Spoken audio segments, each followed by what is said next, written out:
I love you. Somewhere in a locked vault, hours of footage sat untouched for decades. No cameras rolling for the public. No audience clapping. Just one man, alone under fluorescent lights, chasing something most people never even notice is missing. What if the real Michael Jackson was never the one on stage, but the one nobody was allowed to watch? Tonight, we go past the spotlight and into the empty room where the legend was actually built. Before the world fell in love with the finished performance, there was a version of Michael Jackson nobody bought a ticket to see. Sweat-soaked t-shirts. Mirrors covered in fingerprints. A man running the same 8 counts of choreography for the 200th time because the 199th wasn't clean enough. This wasn't practice in the way most people understand practice. This was closer to obsession, the kind that turns a talented man into an untouchable one. Assistants who worked alongside him over the years have described sessions that stretched long after everyone else had gone home, every light in the building switched off except the one corner where he kept working through a single transition, again and again, until it stopped looking rehearsed and started looking inevitable. And it's exactly why, decades later, we're still talking about him. Let's start with the tour that shouldn't have been humanly possible to pull off. On September 12, 1987, in Japan, Michael Jackson stepped out for the very first show of what became known as the Bad World Tour, his first tour ever as a solo artist. 16 months. 123 shows. 15 countries across Asia, Europe, North America, and Australia. 7 nights, back-to-back, sold out at Wembley Stadium, pulling in a crowd of more than 500,000 people just from that one stretch alone. By the time the tour wrapped, over 4.5 million fans had walked through turnstiles to see it, and the box office had cleared $125 million, making it the single highest-earning tour of the entire decade. Numbers like that don't happen by accident. They happen because a man showed up to empty arenas hours before anyone else arrived, and drilled every single footstep, every breath, every vocal cue, until there was nothing left that could go wrong. Crew members who toured with the production have talked about walking into a venue at dawn only to find the rehearsal already well underway, band and dancers running full numbers to an audience of empty seats, because a half-empty arena was never going to be an excuse for a half-finished performance. Elaborate sets, lighting rigs the industry hadn't seen before, costume changes timed to the second. Every night became less of a concert and more of a full-blown cinematic event, something closer to theatre than to a typical stadium show. And it's a big part of why, when people say King of Pop, nobody has to ask who they mean. Now let's talk about a performance that nearly didn't survive its own backstage drama. Billie Jean wasn't just a song, it was born out of paranoia and pressure. Years of Relentless fame had brought Michael Jackson strange letters, false paternity claims, and the unsettling sensation that admiration could tip into something far more dangerous. Out of that discomfort came a story about obsession and denial, wrapped inside one of the most hypnotic bass lines ever recorded, a bass line that, according to the stories, came to him almost out of nowhere while he was driving. Around that rhythm, an entire narrative of illusion and consequence took shape. But here's the part most people don't know. The performance that made Billie Jean immortal, the legendary Motown 25 special in 1983, almost didn't feel like a victory to him at all. Backstage, right after walking off, he wasn't celebrating. He was frustrated, because he'd landed his signature toe stand slightly off from how he'd rehearsed it 100 times in private. It took a phone call from dance icon Fred Astaire, telling him flat out that he'd just watched something extraordinary, to finally convince him that the performance had actually landed the way it was supposed to. Think about that for a second, a performance now recognized as one of the greatest television moments in music history, and the man who delivered it walked offstage convinced he'd fallen short. That single detail says almost everything about how differently he judged himself compared to how the rest of the world was judging him. And speaking of that night, this is where the moonwalk enters the story, and where reality briefly stopped making sense to everyone watching. For a few seconds during that same 1983 broadcast, millions of people sat in front of their televisions convinced their eyes were lying to them. A man appeared to walk forward while somehow sliding backward, gliding across the stage as if gravity had simply agreed to look the other way. It wasn't magic, and it wasn't a trick of the camera. It was footwork, weight transfer, and years of studying underground street dancers who'd been perfecting the backslide long before it ever reached network television. But knowing how it worked never made it less hypnotic to watch.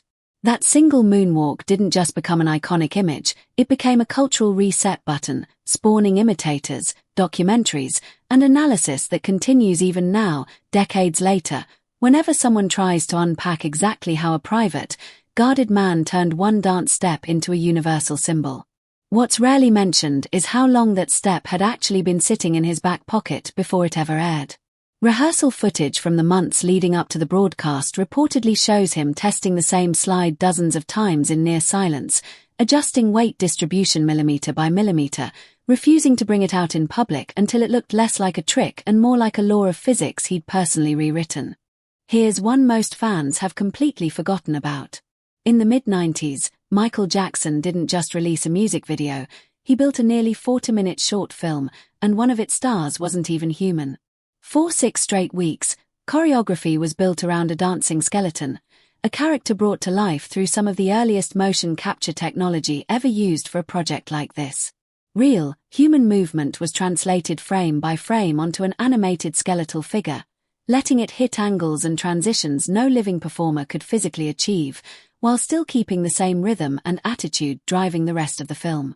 The choreography throughout wasn't the playful, crowd-pleasing style fans had grown used to.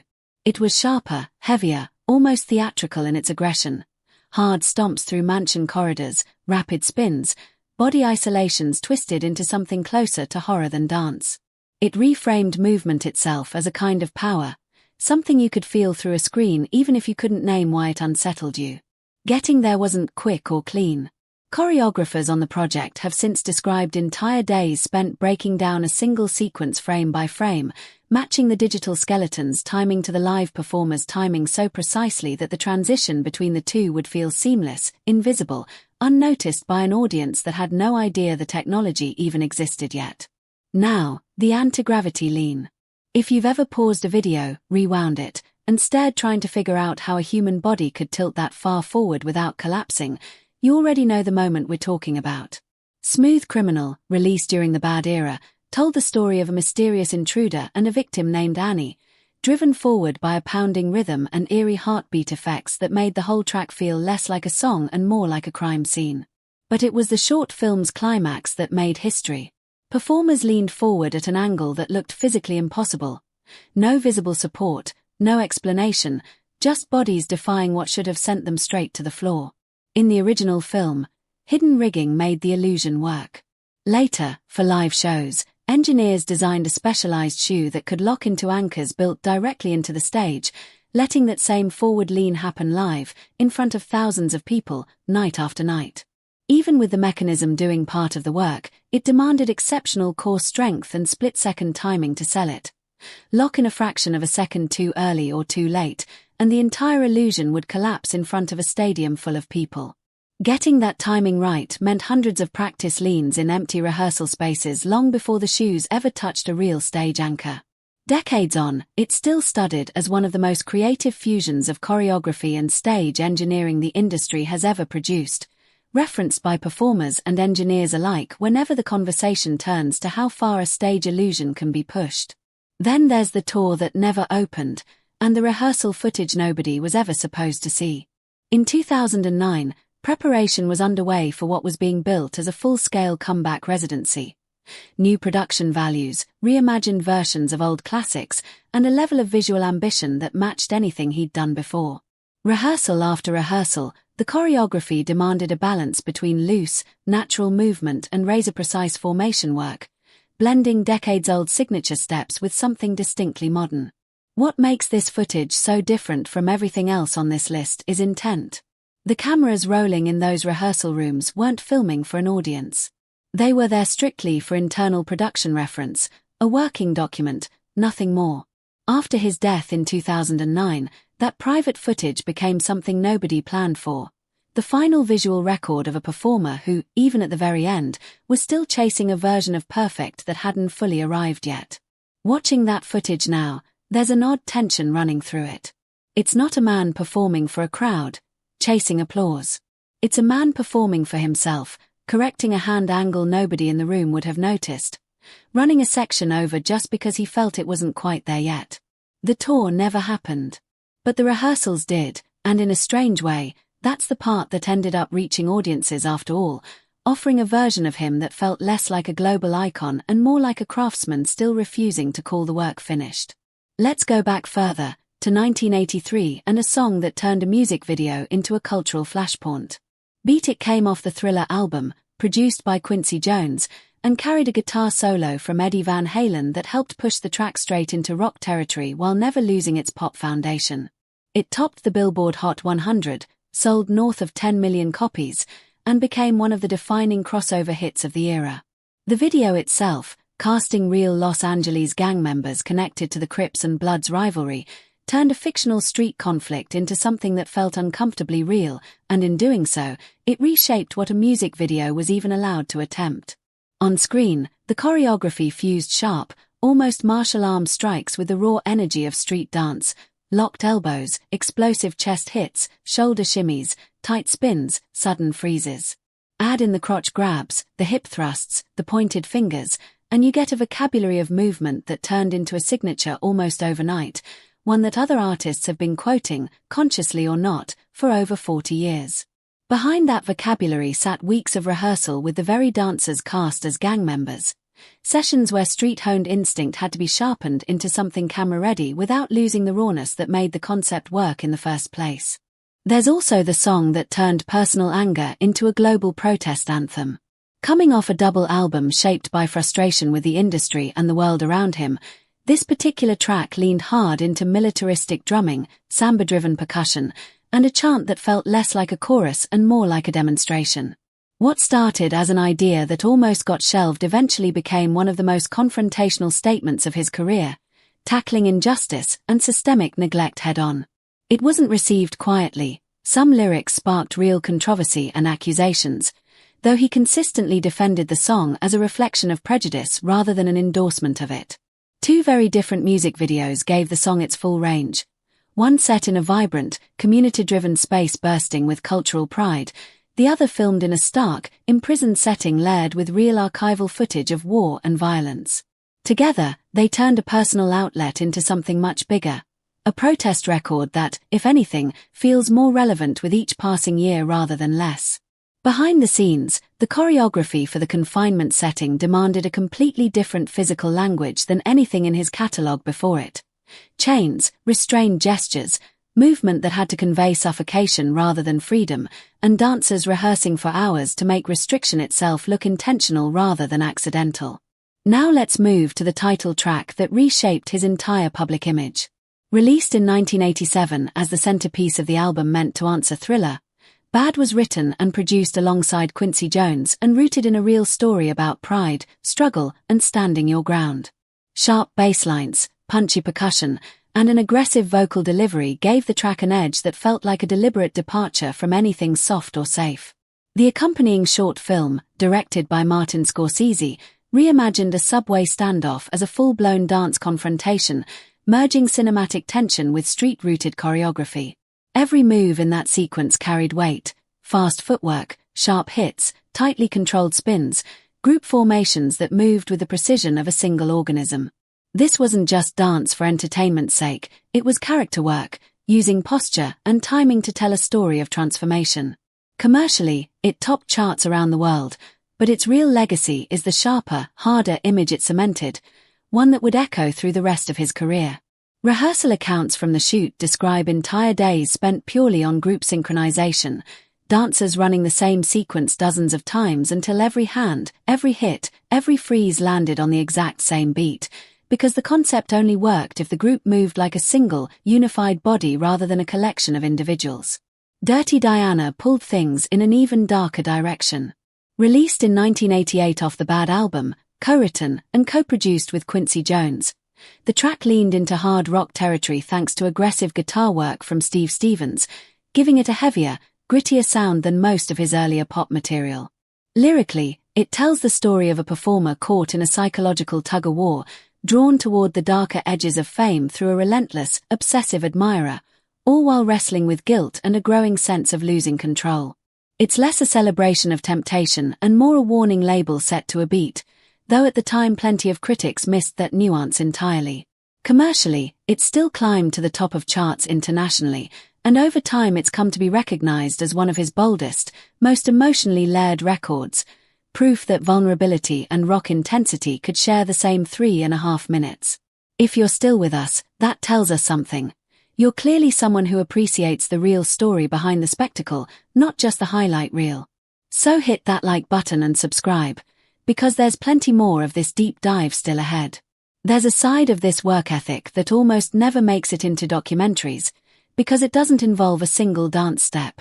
Long before choreography ever entered the room, entire sessions were spent purely on vocal rehearsal, running a single phrase, a single ad-lib, a single breath, over and over, until the delivery matched an idea that existed only in his head. Engineers who worked alongside him in the studio have described vocal takes that stretched for hours on tracks barely 3 minutes long, not because the performance was weak, but because he could hear a flaw nobody else in the room could detect. That same obsessive ear carried directly into the aggressive, industrial-tinged sound of Scream, a 1995 duet built to match years of frustration with tabloid scrutiny. The choreography paired with it leaned into hard, angular movement, robotic isolations and sudden bursts of aggression that mirrored the track's mechanical fury, rehearsed in isolation long before the elaborate spaceship set was ever built around it. It's a reminder that the polish audiences eventually heard on the record was never the starting point. It was the last 5% of something that had already been rehearsed into the ground. Fast forward to 1993, and a completely different kind of intensity took over rehearsal rooms. The Dangerous era demanded a fusion of courtly elegance and street-sharp attitude, and every session was built around stripping movement down to its most essential, controlled form.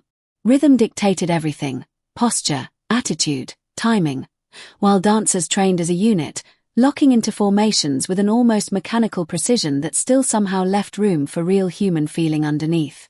Every snap, freeze, and turn was the product of hours upon hours of relentless repetition, all in service of a stage language built on total control. The music matched that intensity beat for beat, sharp percussion driving a pulse that felt closer to a film score than a pop track, while the live shows carried a noir-tinged atmosphere where the silence between beats did just as much work as the choreography itself. This was live pop performance being rebuilt from the ground up, and it permanently raised the bar for what audiences expected from a stage show. Dancers who trained through that era have since described rehearsal blocks that ran deep into the night, entire sequences broken down count by count until a full ensemble of performers could hit the same freeze within a fraction of a second of each other, a level of precision that turned a stage full of individuals into something closer to a single moving machine.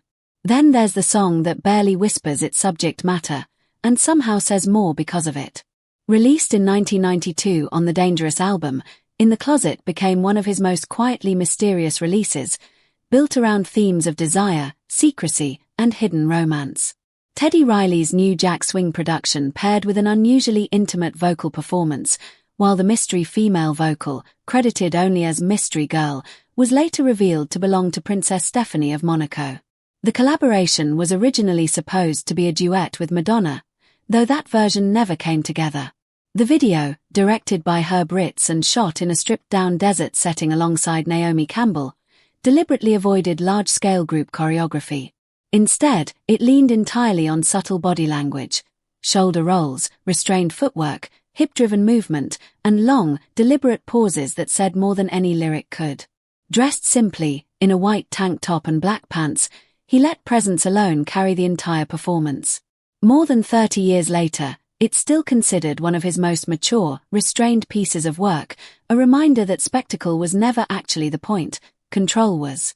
Ironically, restraint like that is often harder to rehearse than a full choreographed number, because there's nowhere to hide a wrong beat or a hesitant gesture when the entire performance is built on subtlety. Then there's the record that leaned entirely on charisma instead of choreography drills.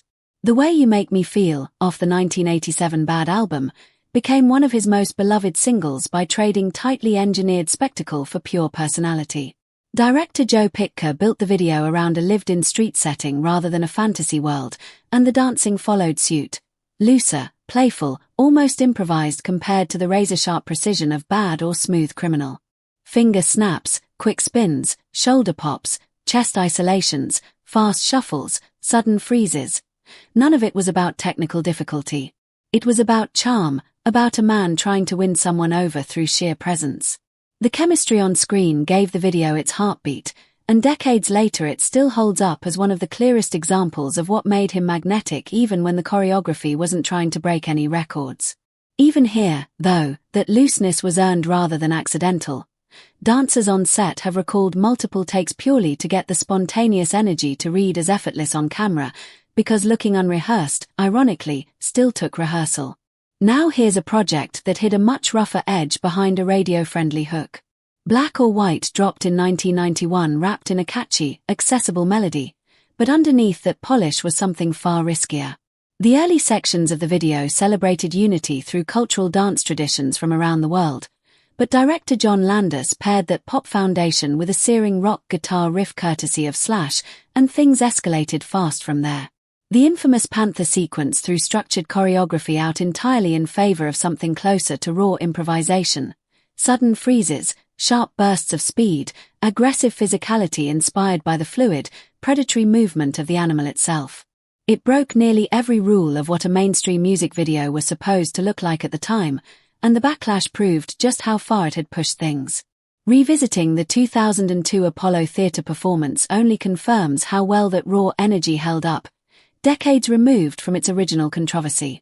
What made the sequence so effective was the deliberate contrast built into rehearsal itself, structured, disciplined choreography for the earlier scenes, then a conscious decision to strip that structure away entirely for the Panther segment, letting instinct take over in a way that felt genuinely unpredictable even to the people who'd watched him rehearse everything else with military precision.